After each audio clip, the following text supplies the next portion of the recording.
சுவிஸ்ல business பண்றீங்களா?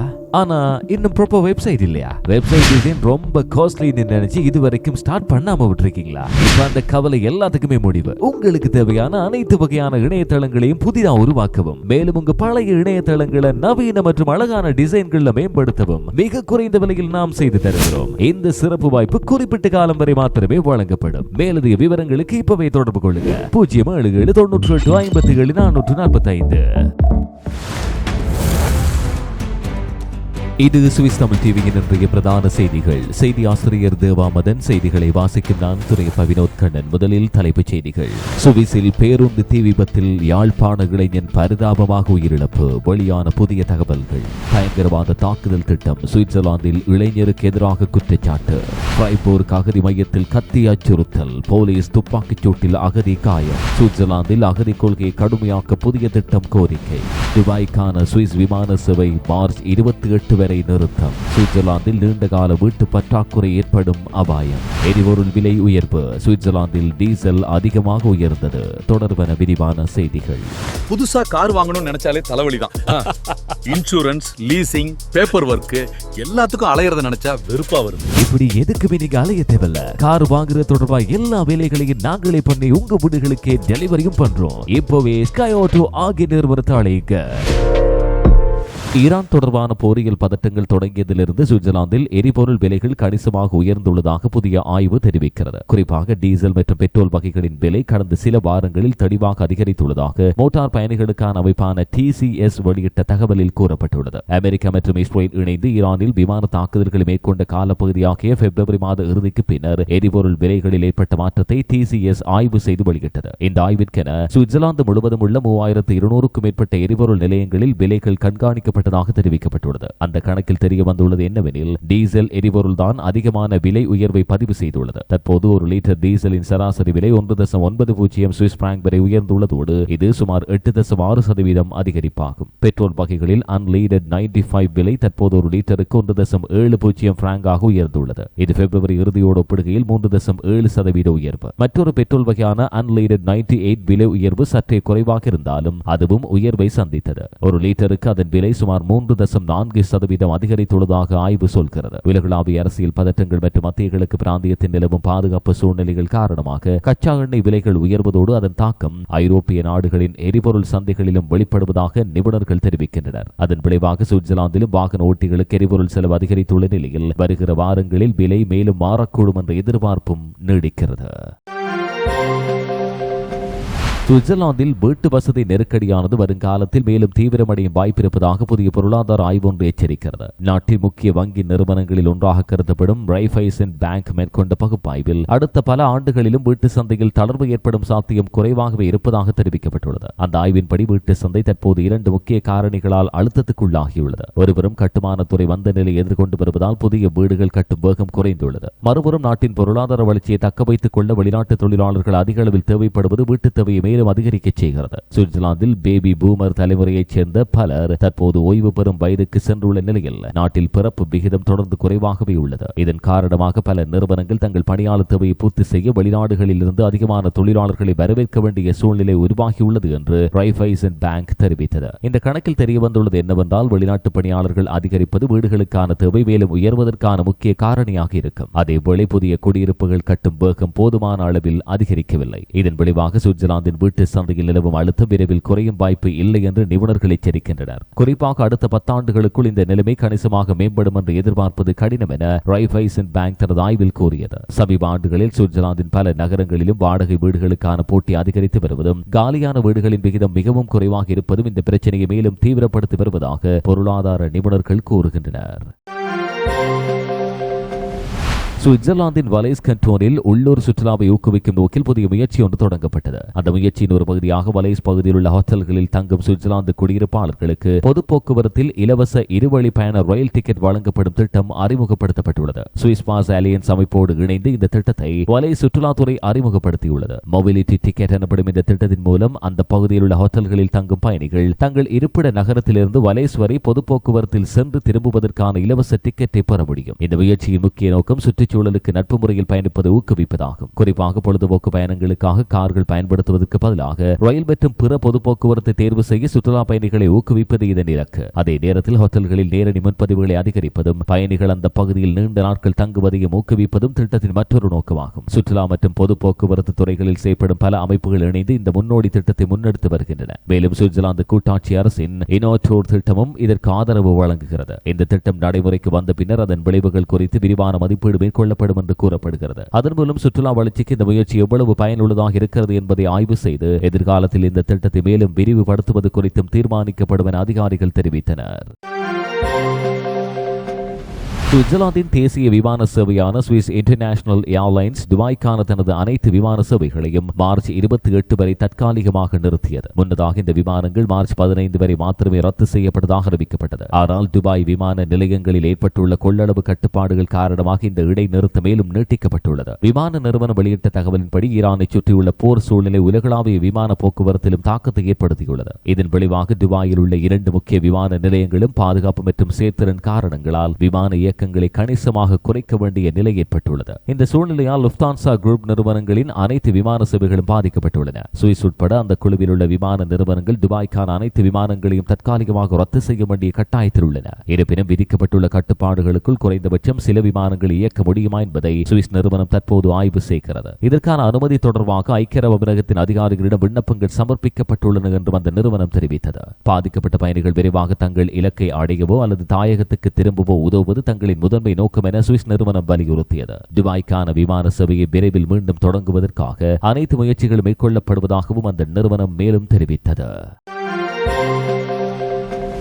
சுவிட்சர்லாந்தில் பயங்கரவாத தாக்குதல் ஒன்றை திட்டமிட்டதாக சந்தேகிக்கப்படும் இளைஞர் ஒருவருக்கு எதிராக கூட்டாட்சி அதிகாரிகள் வழக்கு பதிவு செய்தனர். இந்த விவகாரம் குறித்து சுவிட்சர்லாந்து கூட்டாட்சி வழக்கறிஞர் அலுவலகம் வியாழக்கிழமை வெளியிட்ட செய்திக்குறிப்பில் தகவல் தெரிவிக்கப்பட்டுள்ளது. கடந்த ஆண்டு ஜூன் மாதத்தில் சுவிட்சர்லாந்தின் கூட்டாட்சி போலீஸ் அமைப்பான பெடரல் ஆபீஸ் ஆஃப் போலீஸ் குறித்த நபர் ஒரு பயங்கரவாத தாக்குதலை திட்டமிட்டிருக்கலாம் என காட்டும் தகவல்கள் கிடைத்ததை அடுத்து OAGக்கு குற்றப்பத்திரிகை அளித்தது. அதனைத் தொடர்ந்து OAG வழங்கிய உத்தரவின் பேரில் அந்த இளைஞர் உடனடியாக கைதானார். இந்த நடவடிக்கையில் ஆர்கோ கண்டோனல் போலீசாரும் ஃபெட்போல் அதிகாரிகளும் ஆதரவளித்தனர். விசாரணை முடிந்த பின்னர் 2025 ஆண்டின் தொடக்கத்திலிருந்து குறித்த நபர் இஸ்லாமிக் ஸ்டேட் அமைப்பின் பெயரில் பயங்கரவாத தாக்குதல் ஒன்றை திட்டமிட்டதாக OAG குற்றம் சாட்டியது. அந்த திட்டத்தின்படி சீரற்ற முறையில் தேர்வு செய்யப்பட்ட பொதுமக்கள் மீது கத்தி கொண்டு தாக்குதல் நடத்துவது நோக்கமாக இருந்ததாக குற்றப்பத்திரிகையில் கூறப்பட்டது. மேலும் இந்த திட்டத்தை செயற்படுத்துவதற்காக குறித்த நபர் சில முன்னேற்பாடுகளையும் செய்ததாக விசாரணையில் தெரிய வந்தது. அதில் தாக்குதல் நடத்தும் முறைகள் குறித்த தகவல்களை சேகரித்தல், அதே கருத்துக்களை கொண்டவர்களோடு தொடர்பு ஏற்படுத்தல், மத அடிப்படையில் இப்படிப்பட்ட தாக்குதல்களுக்கு ஆதரவு தரும் விளக்கங்களை ஆராய்தல், மேலும் தாக்குதலுக்காக ஏற்ற கத்தி இணையத்தின் மூலம் ஆர்டர் செய்தல் போன்ற நடவடிக்கைகள் இடம்பெற்றுள்ளதாக கூறப்படுகிறது. இந்த வழக்கு தற்போது சுவிட்சர்லாந்தின் கூட்டாட்சி குற்றவியல் நீதிமன்றத்தில் விசாரணைக்கென செல்லவுள்ளது. இறுதி தீர்ப்பானது சட்டபூர்வமாக வழங்கப்படும் வரை குறித்த நபர் குற்றமற்றவர் என்ற முன் எண்ணமே நடைமுறையில் இருக்கும் என்றும் அதிகாரிகள் தெரிவித்தனர்.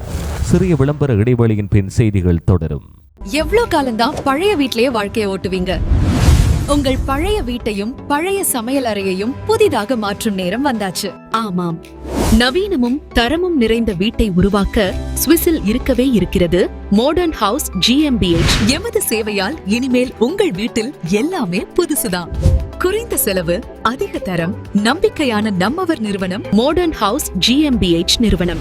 சுவிட்சர்லாந்து தமிழர்களே, உங்க வீட்டு திருமண மற்றும் இதர வைபவங்களுக்கு நவீன முறையில் அழைப்பிதழ் முதற்கொண்டு பரிசு பொருட்களை பெற்றுக்கொள்ள ஆசைப்படுகிறீர்களா? இது மட்டுமா? உங்கள் கடை மற்றும் நிறுவனங்களுக்கு தேவையான டிஜிட்டல் பிரிண்டிங் ஸ்டிக்கர்களையும் ரோல் அப்ஸ், விசிட்டிங் கார்ட்ஸ் என்பவற்றையும் தரமான முறையில் அச்சிடுகிறோம். அச்சுத்துறையின் முன்னோடிகளாக 30 ஆண்டு காலம் சுவிஸ் தமிழர்களின் அசைக்க முடியாத நம்பிக்கை. சுவிஸ் சேகர் பதிப்பகம் மட்டுமே. சுவிட்சர்லாந்தில் பேருந்தில் தீ பரவி ஏற்பட்ட விபத்தில் இலங்கையை பூர்வீகமாக கொண்ட இளைஞர் ஒருவர் உயிரிழந்தார். இந்த விடயத்தை உயிரிழந்த இளைஞரின் உறவினர்கள் இலங்கையின் முன்னணி ஊடகத்தின் செய்திப்பிரிவுக்கு உறுதிப்படுத்தினர். விபத்தில் உயிரிழந்த ஐவரில் யாழ்ப்பாணம் இணுவில் பகுதியை பூர்வீகமாக கொண்ட 29 வயதான தினேஷ் என்ற இளைஞனும் அடங்கியுள்ளதாக உறவினர்கள் தெரிவித்தனர். சுவிட்சர்லாந்து ஜனாதிபதி உயிரிழந்தவர்களுக்கான இறுதி அஞ்சலியை செலுத்தியுள்ளதாக சர்வதேச ஊடகங்கள் செய்தி வெளியிட்டன. முன்னதாக குறித்த பேருந்தில் பயணித்த ஒருவர் தனக்குத்தானே தீ மூட்டிக் கொண்டுள்ளதாக ஆரம்பகட்ட விசாரணைகளில் தெரிய வந்தது. இதன்போது 6 பேர் உயிரிழந்ததுடன் 5 காயமடைந்துள்ளதாக சுவிட்சர்லாந்து ஊடகங்கள் செய்தி வெளியிட்டன. இதேபோல உயிரிழந்தவரின் குடும்பத்தினருக்கும் சுவிஸ் தமிழ் ஊடகத்தின் ஆழ்ந்த அனுதாபங்களை தெரிவித்துக் கொள்கிறோம். சுவிட்சர்லாந்தின் அதிவேக நெடுஞ்சாலைகளின் பக்கங்களில் அமைக்கப்பட்டுள்ள செம்மஞ்சள் நிற அவசர அழைப்பு தொலைபேசி பெட்டிகள் எதிர்காலத்தில் அகற்றப்படக்கூடும் என தகவல்கள் வெளியாகின. இந்த தொலைபேசி அமைப்புகளை தொடர்ந்து பராமரிக்க வேண்டுமா அல்லது அவற்றை முற்றிலும் நீக்க வேண்டுமா என்பது குறித்து சுவிட்சர்லாந்து கூட்டாட்சி சாலை அலுவலகம் தற்போது ஆய்வு செய்கிறது. நாட்டின் பல்வேறு அதிவேக நெடுஞ்சாலைகளில் தற்போது சுமார் 2000க்கும் அதிகமான அவசர தொலைபேசி பெட்டிகள் உள்ளன. கடந்த காலங்களில் வாகனங்களில் கோளாறு ஏற்பட்டாலோ அல்லது அவசர நிலை ஏற்பட்டாலோ ஓட்டுநர்கள் உடனடியாக உதவி பெற இந்த அமைப்பு முக்கியமாக பயன்படுத்தப்பட்டது. ஆனால் சமீப ஆண்டுகளில் மொபைல் தொலைபேசிகள் பெரும்பாலான மக்களிடம் பொதுவாக பயன்பாட்டில் இருப்பதால் இந்த அவசர தொலைபேசிகளின் பயன்பாடு கணிசமாக குறைந்துள்ளது. இதனால் அவற்றை பராமரிப்பதற்காக ஆண்டுதோறும் சுமார் 1 மில்லியன் சுவிஸ் பிராங்க் செலவாகி வருவதாக அதிகாரிகள் தெரிவித்தனர். இருப்பினும் இந்த அமைப்புக்கு இன்னும் சில முக்கிய நன்மைகள் உள்ளதாகவும் அதிகாரிகள் குறிப்பிடுகின்றனர். அந்த அவசர தொலைபேசிகள் நேரடியாக போக்குவரத்து கட்டுப்பாட்டு மையங்களோடு இணைக்கப்பட்டிருப்பதால் உதவி உடனடியாக அனுப்பப்பட முடியும். மேலும் அழைப்பை மேற்கொள்ளும் நபரின் சரியான இடம் தானாகவே மையத்துக்கு அனுப்பப்படும். இந்த காரணங்களால் அவசர தொலைபேசி அமைப்பை முற்றிலும் நீக்க வேண்டுமா அல்லது மாற்று முறைகளோடு தொடர வேண்டுமா என்பது குறித்து கூட்டாட்சி சாலை அலுவலகம் விரிவான ஆய்வை மேற்கொண்டு வருகிறது. சுவிட்சர்லாந்தில் அகதி கொள்கையை கடுமையாக்கும் வகையில் புதிய தேசிய திட்டத்தை கூட்டாட்சி அரசு முன்வைக்க வேண்டும் என்று வலதுசாரி அரசியல் கட்சியான சுவிஸ் பீப்பிள்ஸ் பார்ட்டி வலியுறுத்தியது. குறிப்பாக குடும்ப இணைப்பை கட்டுப்படுத்துதல் உள்ளிட்ட பல நடவடிக்கைகள் இதில் இடம்பெற வேண்டும் என அந்த கட்சி முன்வைத்த தீர்மானம் நாடாளுமன்றத்தின் கீழவையான தேசிய சபையில் நிறைவேற்றப்பட்டுள்ளது. பாதுகாப்பு தொடர்பான விசேட அமர்வில் இடம்பெற்ற விவாதத்தின் போது மொத்தம் 14 தீர்மானங்கள் குறித்து ஆலோசிக்கப்பட்டன. இதில் SVP கட்சி முன்வைத்த இந்த தீர்மானத்துக்கு பெரும்பான்மை ஆதரவு கிடைத்துள்ளது. அந்த தீர்மானத்தின்படி சுவிட்சர்லாந்தில் தாக்கல் செய்யப்படும் அகதி விண்ணப்பங்களின் எண்ணிக்கையும் அதற்கான அரசு செலவுகளும் குறிப்பிடத்தக்க அளவில் குறைக்கப்பட வேண்டும். மேலும் அகதி தொடர்பான குற்ற செயல்களை கட்டுப்படுத்துவதற்கும் நடவடிக்கைகள் எடுக்கப்பட வேண்டும் என கோரப்பட்டுள்ளது. அகதி விண்ணப்பங்கள் மற்றும் மேன்முறையீட்டு செயல்முறைகள் வேகமாக முடிக்கப்பட வேண்டும் என்பதோடு நிராகரிக்கப்பட்ட விண்ணப்பதாரர்களை தாய்நாட்டுக்கு திருப்பி அனுப்பும் நடவடிக்கைகளையும் அதிகரிக்க வேண்டும் என்றும் அந்த முன்மொழிவில் கூறப்பட்டது. SVP கட்சியை சேர்ந்த நாடாளுமன்ற உறுப்பினர் ஹானஸ் ஜெர்மான் முன்வைத்த இதேபோன்ற ஒரு தீர்மானம் முன்னதாக மேலவையான மாநில சபையிலும் ஏற்கப்பட்டது. இந்த முன்மொழிவு முழுமையாக அமலுக்கு வருவதற்கு இன்னும் நாடாளுமன்றத்தின் மற்றொரு அவையிலும் ஒப்புதல் தேவைப்படுகிறது. இருப்பினும் அது ஒரு நடைமுறை நடவடிக்கையாகவே கருதப்படுகிறது. இதனுடன் கூட்டாட்சி அகதி மையங்களில் ஒத்துழைக்க மறுக்கும் அகதி விண்ணப்பதாரர்களுக்கு 10 நாட்கள் வரை இரவு நேர ஊரடங்கு விதிப்பது அல்லது தற்காலிக காவலில் வைப்பது போன்ற நடவடிக்கைகளை அனுமதிக்கும் மற்றொரு SVP முன்மொழிவும் ஏற்கப்பட்டது. இந்த விசேட அமர்வுக்கென நாடாளுமன்றத்தில் உள்ள அனைத்து அரசியல் கட்சிகளும் பல்வேறு முன்மொழிவுகளை முன்வைத்தன. அதில் சென்டர் பார்ட்டி கட்சி முன்வைத்த போராட்டங்கள் மற்றும் ஆர்ப்பாட்டங்களுக்கான பாதுகாப்பு செலவுகளை அதன் ஏற்பாட்டாளர்களிடமே வசூலிக்க வேண்டும் என்ற முன்மொழிவும் தேசிய சபையில் ஆதரவு கண்டது. அதே நேரத்தில் லிபரல் கிரீன் கட்சி முன்வைத்த முறையான குடியிருப்பு அனுமதியில்லாத பல முறை குற்றங்களில் ஈடுபடும் நபர்களுக்கு எதிரான வழக்குகளை எளிமையான முறையில் விரைவாக நடத்த வேண்டும் என்ற முன்மொழிவு மேற்கப்பட்டது. மேலும் சோசியல் டெமோக்ராட்டிக் பார்ட்டி முன்வைத்த சட்டபூர்வமான குடியிருப்பு அனுமதியில்லாத பெண்கள் உள்ளிட்ட பாலின அடிப்படையிலான வன்முறைகளின் பாதிப்புக்குள்ளானவர்களை பாதுகாக்கும் நடவடிக்கைகளை வலுப்படுத்த வேண்டும் என்ற தீர்மானத்துக்கும் நாடாளுமன்ற ஆதரவு கிடைத்தது. இந்த விவாதங்கள் சுவிட்சர்லாந்தில் அகதி மற்றும் பாதுகாப்பு கொள்கைகள் குறித்து அரசியல் வட்டாரங்களில் தொடர்ந்தும் தீவிரமான விவாதங்கள் இடம்பெற்று வருவதை வெளிப்படுத்துகின்றன. சர்வதேச வர்த்தகம் தொடர்பான புதிய விசாரணையில் சுவிட்சர்லாந்து உள்ளிட்ட பல நாடுகள் அமெரிக்காவின் கவனத்தில் உள்ளதாக தகவல்கள் வெளியாகின. இந்த விசாரணையில் சுவிட்சர்லாந்தோடு சேர்த்து ஐரோப்பிய ஒன்றியம், நோர்வே, சீனா, ஜப்பான், மெக்சிகோ, தாய்வான், இந்தியா மற்றும் பல ஆசிய நாடுகளும் பரிசீலனைக்கு உட்படுத்தப்பட்டுள்ளன. இதை அமெரிக்க வர்த்தக பிரதிநிதியான ஜெமிசன் கிரீர் அறிவித்தார். இந்த விசாரணை 1974ஆம் ஆண்டின் அமெரிக்க வர்த்தக சட்டத்தின் ஒரு பிரிவை அடிப்படையாக வைத்து மேற்கொள்ளப்படுகிறது. இதே சட்டத்தின் கீழ் முன்னதாக அமெரிக்கா சீனாவுக்கு எதிராக தண்டனை விதிக்கும் வகையில் கூடுதல் சுங்க வரி விதித்திருந்தமை குறிப்பிடத்தக்கது. இதற்கிடையில் அமெரிக்க உயர் நீதிமன்றம் கடந்த பிப்ரவரி மாதத்தில் ஜனாதிபதி டொனால்ட் ட்ரம்ப் மற்றொரு சட்டத்தை பயன்படுத்தி தனிப்பட்ட உத்தரவுகளின் மூலம் சுங்க வரி விதிப்பதை தடை செய்தது. 2025 ஜனவரி மாதத்தில் தனது 2வது ஆட்சி காலத்தை தொடங்கிய பின் அமெரிக்க காங்கிரஸை தவிர்த்து பல நாடுகளிலிருந்து இறக்குமதி செய்யப்படும் பொருட்களுக்கு ட்ரம்ப் நேரடியாக சுங்க வரி விதித்தார். ஆனால் உயர் நீதிமன்றத்தின் தீர்ப்புக்கு பின்னர் தனது வரி கொள்கையை செயற்படுத்த வேறு சட்ட வாய்ப்புகளை பயன்படுத்துவதாக அவர் அறிவித்தார். அதன்படி பிப்ரவரி மாத இறுதியில் உலகளாவிய அளவில் 10% கூடுதல் சுங்க வரி விதிக்கப்படும் என்றும் அவர் தெரிவித்தார். இந்த பொதுவான கூடுதல் வரி அனைத்து வர்த்தக கூட்டாளி நாடுகளுக்கு 150 நாட்கள் காலத்துக்கு அமல்படுத்தப்பட்டுள்ளது. இதற்கிடையில் சுவிட்சர்லாந்து தற்போது அமெரிக்காவோடு தனி ஒப்பந்தம் ஒன்றை பேச்சுவார்த்தை மூலம் உறுதி செய்ய முயற்சிக்கிறது. கடந்த நவம்பர் மாதத்திலிருந்து அமல்படுத்தப்பட்ட 15% சுங்க வரி விகிதத்தை நிலைநிறுத்தும் நோக்கில் இந்த பேச்சுவார்த்தைகள் இடம்பெற்று வருகின்றன. முன்னதாக ட்ரம்ப் நிர்வாகம் சுவிட்சர்லாந்து மீது 39% சுங்க வரி விதிக்க திட்டமிட்ட நிலையில் பேச்சுவார்த்தைகளின் மூலம் பெர்ன் அரசு அதை தற்காலிகமாக 15% குறைக்க செய்து சாதனை பெற்றது. தற்போது அந்த தற்காலிக ஏற்பாட்டை நிரந்தர ஒப்பந்தமாக மாற்றுவதற்கான முயற்சிகள் தொடர்கின்றன.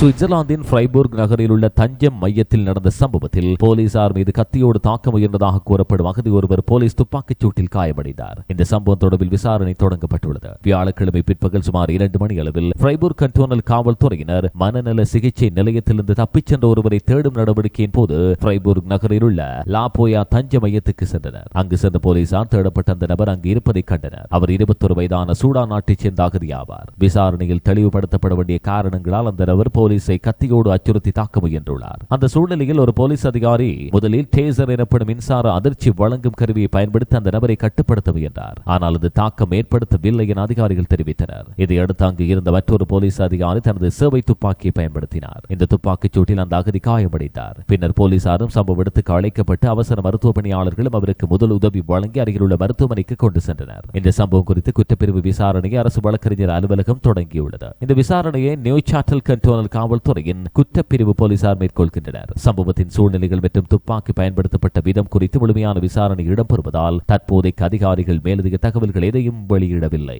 இந்தளவோடு சுவிஸ் தமிழ் டிவியின் இன்றைய பிரதான செய்திகள் நிறைவுக்கு வருகின்றன. இதுபோன்ற மேலதிக செய்திகளை பார்வையிட எங்களுடைய இணையதளமான swissthamil24.com அணுகுங்கள். வணக்கம்.